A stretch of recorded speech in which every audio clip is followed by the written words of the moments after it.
મહેસાણા જિલ્લા collector mister એમ નાગરાજનને બઢતી સાથે બદલી થતા તેમને વિદાય આપવામાં આવી છે। કર્મચારીઓ દ્વારા મિસ્ટર એમ નાગરાજનને વિદાય આપવામાં આવી છે। જિલ્લા કલેક્ટર એમ નાગરાજને જિલ્લામાં કરેલા કામગીરીના સ્મરણો યાદ કરી સહકાર બદલ તમામ અધિકારી કર્મચારીઓનો આભાર વ્યક્ત કર્યો છે। મહેસાણા જિલ્લા કલેક્ટર એમ નાગરાજનની ગાંધીનગર ખાતે જીએસઆરટીસીમાં વાઇસ ચેરમેન અને એમડી તરીકે બઢતી સાથે બદલી થતા વિદાય સમારંભ યોજાયો। મહેસાણા જિલ્લામાં સતત છેલ્લા 2 વર્ષથી મને કામ કરવાનો મોકો મળ્યો જિલ્લા કલેક્ટર તરીકે। એટલે રાજ્ય સરકારનું જે વિકસિત ગુજરાતનું વિઝન છે એને જમીન ઉપર અમલ કરવાનું ટીમ મહેસાણા સાથે પ્રયત્ન કર્યું છે। એની અંતર્ગત આર્થિક વિકાસનું મોટો આયામ એમાં વિકસિત મહેસાણાનો કોન્ફરન્સ કરીને આપણે એક નવી ફલક ઉપર લાવવાનો પ્રયત્ન કરી। એની સાથે સાથે Amrut Mahesana startup and innovation mission થકી માનનીય વડાપ્રધાનશ્રીના સ્વપ્ન છે સ્ટાર્ટઅપ નેશન 2047 સુધી બનાવવાનું છે, તો સ્ટાર્ટઅપ જિલ્લાથી શરૂ કરીએ એમ કરીને અહીંયાના સાંસદશ્રીઓ, ધારાસભ્યશ્રીઓ તમામના સાથ સહકારથી આ પ્રોજેક્ટની શરૂઆત 1.5 વર્ષ પહેલાં કરવામાં આવી। એમાં યુવાનો, શાળા કક્ષાના સ્કૂલ ઇનોવેશન કાઉન્સિલ અને એસએસઆઈપી પોલિસી શિક્ષણ વિભાગ અંતર્ગત એ બધાનું સંકલિત કરીને જિલ્લા કક્ષાનું પ્લેટફોર્મ બનાવીને નામો આઈ હબ એક ઇનોવેશન હબનું પણ શરૂઆત કરીને કામગીરી કાર્યરત ચાલુ છે।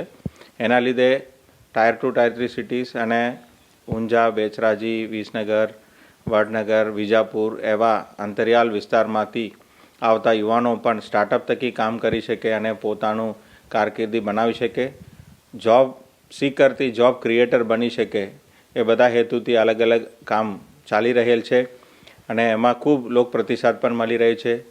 છેલ્લા 1.5 વર્ષમાં મહેસાણા જિલ્લામાં 150 કરતાં વધારે સ્ટાર્ટઅપ્સનું ભારત સરકારના ડીપીઆઈટી પોર્ટલમાં પણ નોંધણી થઈ છે।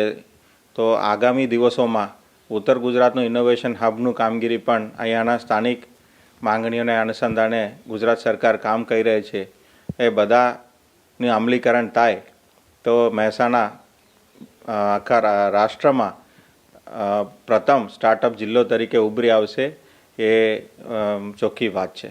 ખૂબ વિકાસશીલ અને વિકાસપ્રેમી જિલ્લો છે અને અહીંયા રાજ્ય સરકારના જે સપોર્ટ છે અને કેન્દ્ર સરકારના સ્કીમ્સને આપણે ઝડપથી ઇમ્પ્લિમેન્ટ કરવાનો પ્રયત્ન કર્યું। ડેડિકેટેડ ફ્રેઇટ કોરિડોર પ્રોજેક્ટ, ભારતમાલા યોજના, અંબાજી તારંગા રેલવે લાઇન એવા મોટા પ્રોજેક્ટોના જમીન સંપાદનની કામગીરી કોઈ પણ અડચણ વગર પૂરું કરીને ઝડપથી વિકાસનું વેગ અહીંયા પામી રહ્યું છે। તો અમદાવાદ, ગાંધીનગર પછી મહેસાણા જિલ્લાનું આર્થિક વિકાસનું નવી તકો ઊભી થઈ છે।